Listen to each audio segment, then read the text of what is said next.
Welcome back to the Contemporary Crusader. Today we're talking about the Smith Wesson Bodyguard 2.0.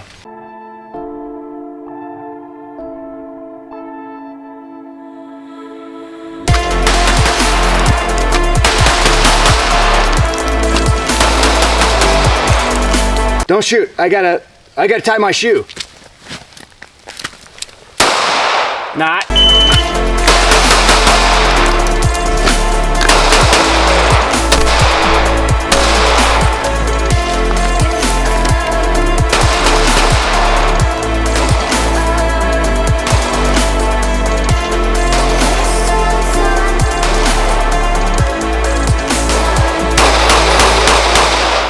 Alright, so I am back. It's been a little bit. Haven't posted a full review video in a while. So we'll start off with this one just because I found it to be a very interesting option out there. Of course, the day that I decided to film, it's raining in northwest Montana, which isn't exactly typical in the summertime. It rains, but not often, so of course it's this day, which is fine. We'll work through it, but if you hear I'm kind of under, the camera's under an overhang now, so if the sound's not great, sorry about that. Well, anyway, the Smith Wesson Bodyguard 2.0. I saw when they released it, when Smith Wesson released it, and typically, just a little background, I hate pocket pistols. I've tried a couple. I have a Ruger LCP that I can't stand. I think it's a terrible gun. A lot of people that carry, that's what they carry on a regular basis, is some kind of pocket pistol. I never really liked that option in the pocket. It doesn't draw real well. The gun itself is not super capable. Beyond very close situation, you're right up on someone and someone pulls a weapon on you, gun, whatever, maybe. I will say it's better than nothing. I always say that about anything. It's like, it's better to have a gun, no matter what the gun is, than no gun at all. But there's other options. I like something a little more capable. Usually the smallest gun I carry is my 43X, and that has red dot, light, comp on it, the Radian comp, and a 15-round sealed arms mag. So kind of full-size gun capability in a smaller package. So that's what I typically carry if I want something a little more concealable. A lot of the time I carry a full size, and I don't even mess with the compacts. But all that is to say is I had been interested in getting a backup gun of some sort for a while. I was kind of mulling over doing a revolver. I used to have a Smith 642, like the airweights. I ended up giving it to a family member.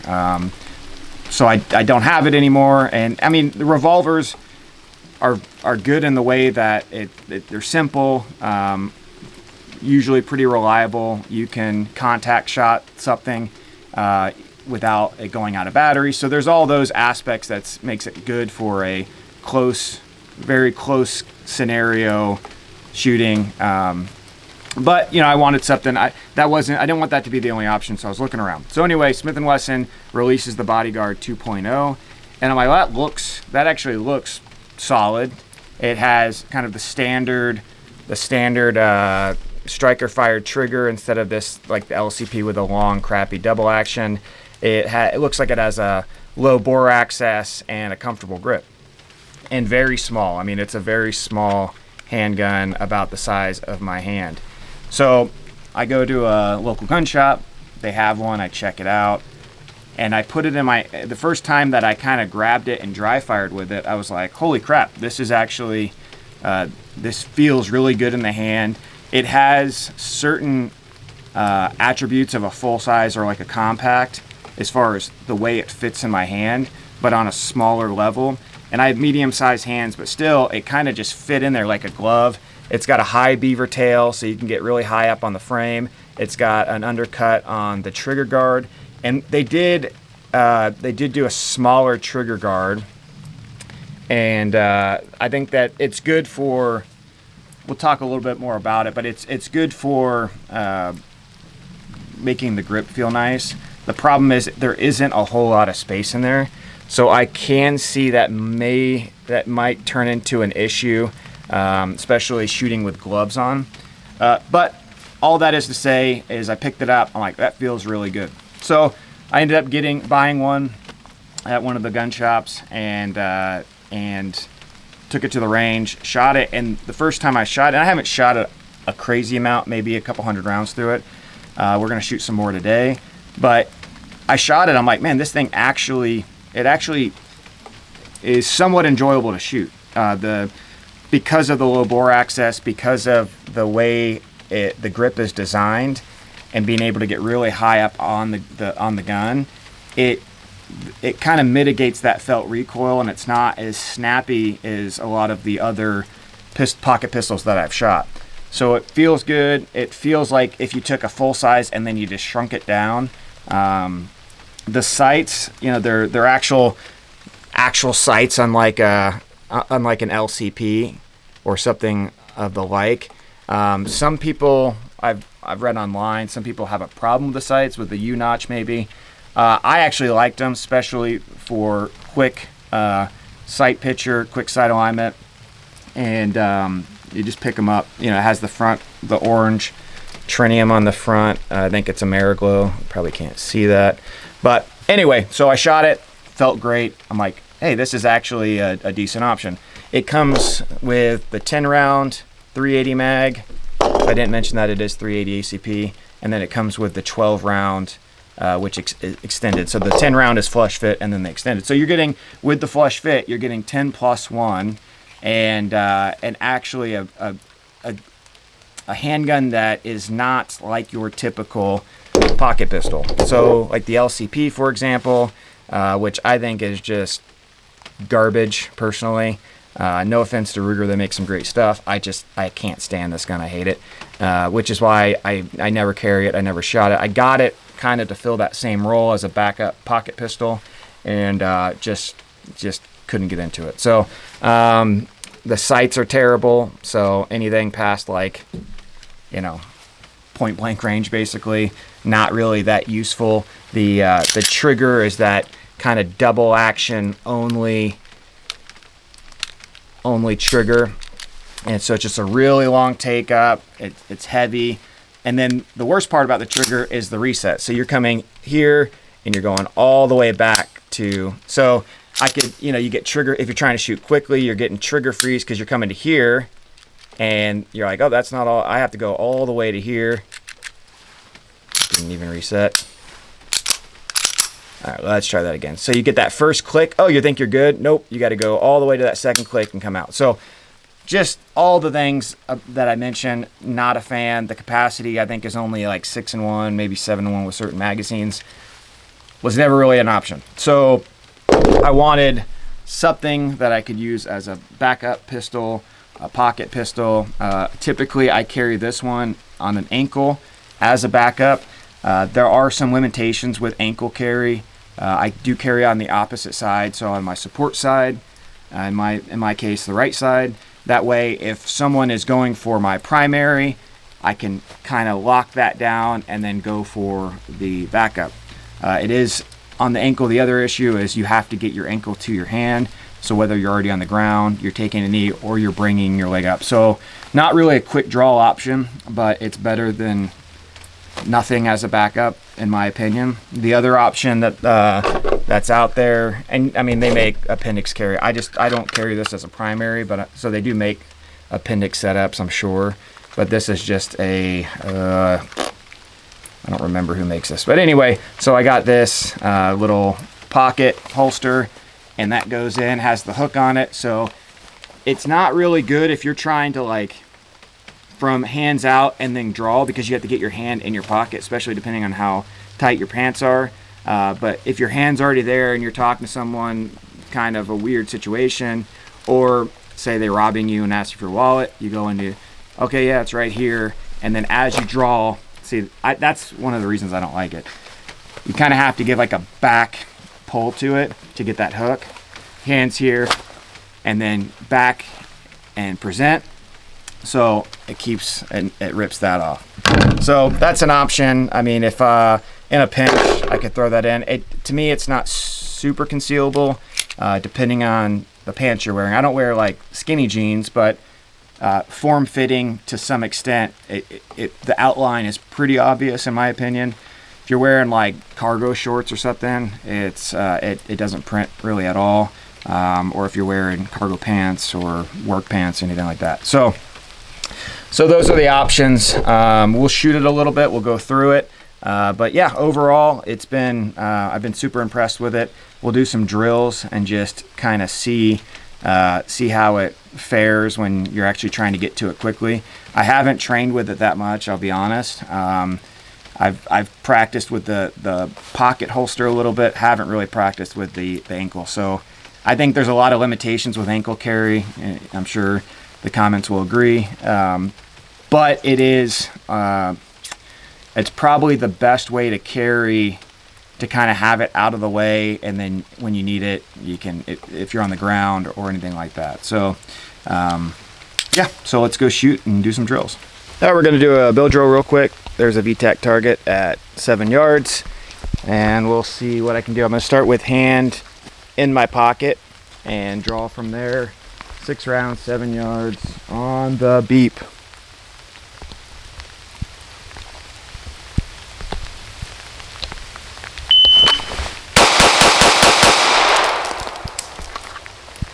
All right, so at 2-1-3, I can see my shots. I have one outside the A zone, but everything's favoring low abdomen. All in the A zone except for one at a 2-1-3. Like I said, like the for a pocket pistol, it shoots really well. Anyone that doesn't believe it, A zone shots, one out in the C. But like I said, all kind of lower box. Just my point of aim's low. Don't shoot iron sights very often either. So, all right, we'll do another drill. We're gonna do the same drill, but with the LCP. All right, we're back. I had to take a little break because the rain was got a little much, so it stopped raining. So now we're gonna try the same drill with the LCP. 7 yards, 6 rounds bill drill.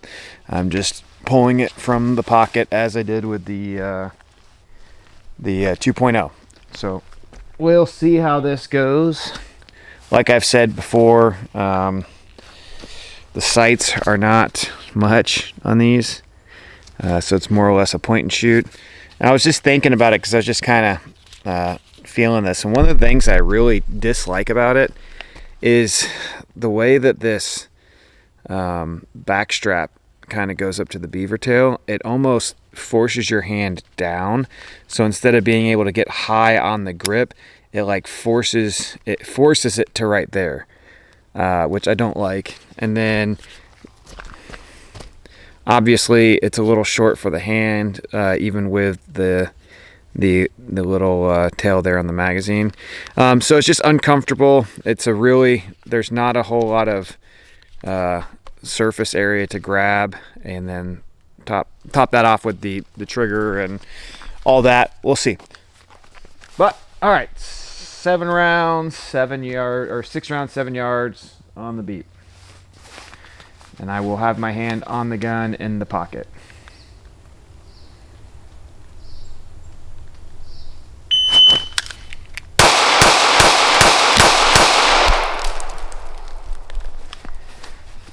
Okay, so 3-4-6 opposed to a 2-13, or yeah, 2-13, and I don't think I got any in the A zone. I was favoring low again. So 1, 2, 3, 4. Yeah, so I had a couple in the A zone, and then 4. No, I guess I had 3 and 3. Nope, there's one right there. So I had one off, and 2C, 3 A zone. So not, it's just, I'm sure if I trained with it, I could maybe get that a little bit better, but it's like, the way I see it, what's the point? I hate the gun, so I'm not going to train with it. But yeah, all right, we'll try another drill. Okay, so July, we just ended July. If you have looked at the Bear Solutions drills, they're doing the monthly drills. So one of the ones that they just did was the 3R33, and it was draw 3 rounds with both hands, reload, and then 3 strong, 3 support.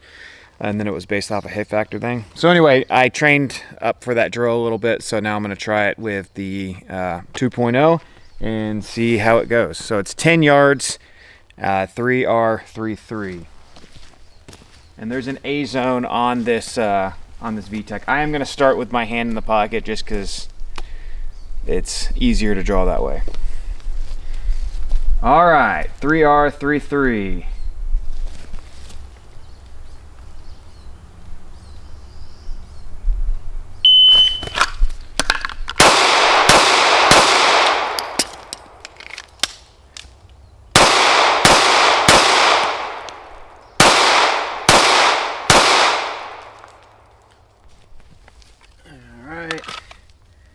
So time 11:06.7, which isn't very fast, but not too bad for what it is.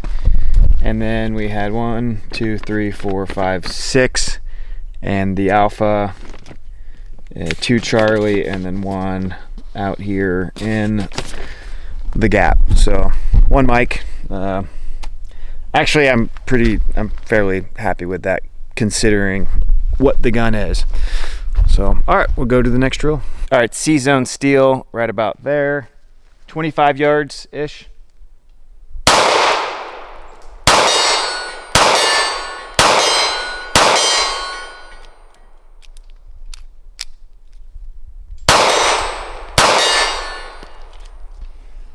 All right, let's go back to 50. D-zone steel right about there. And let's see, 50 yards.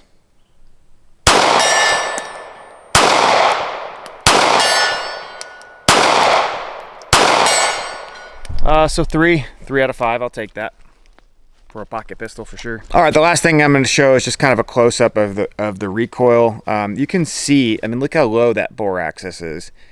That's what kind of just how comfortable the grip is, the low bore axis. It just really lends it to being a good shooter, especially for the size. Most 380s, it's not, I don't think it's necessarily the rounds, but it's the guns that round is usually in. Very snappy, can't get a good grip on it, trigger sucks. So this kind of fixes all those issues. I've actually enjoyed shooting it quite a bit. So this last one, I'm just going to do what's left in this mag. At high ready, at the beep, I'll just dump the rest of the mag so you can kind of see that.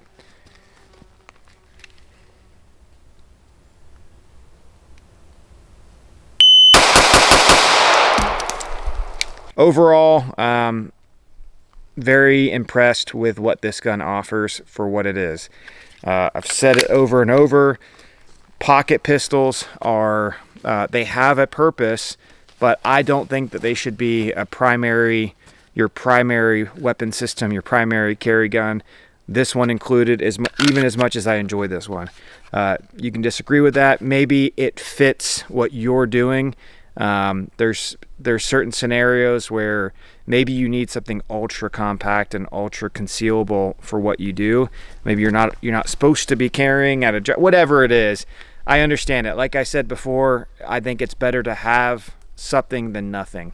But out of all the pocket pistols that I've looked at, shot, you know, whatever, this is definitely my favorite, hands down.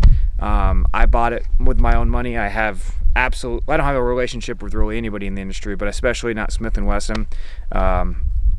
So it's something that I thought was cool.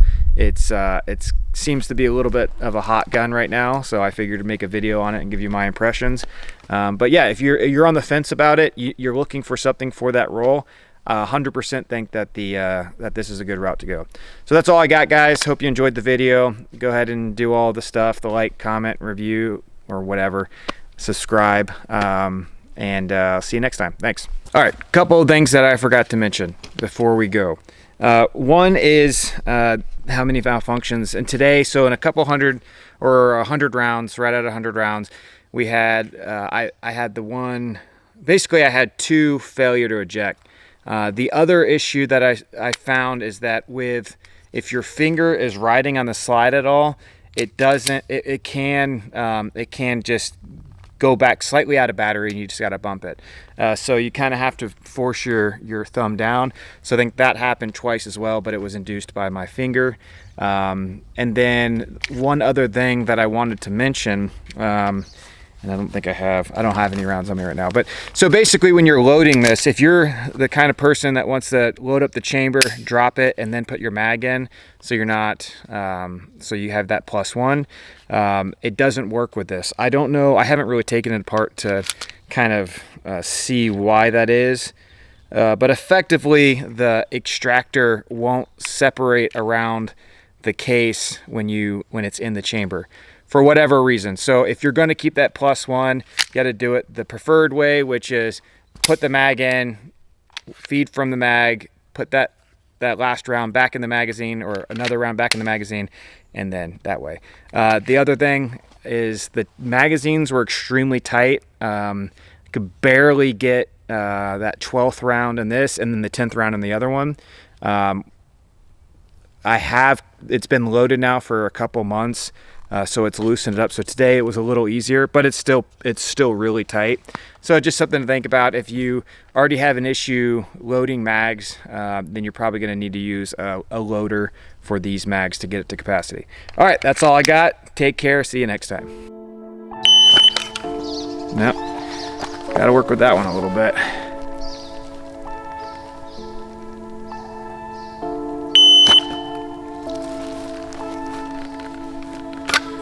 Hmm.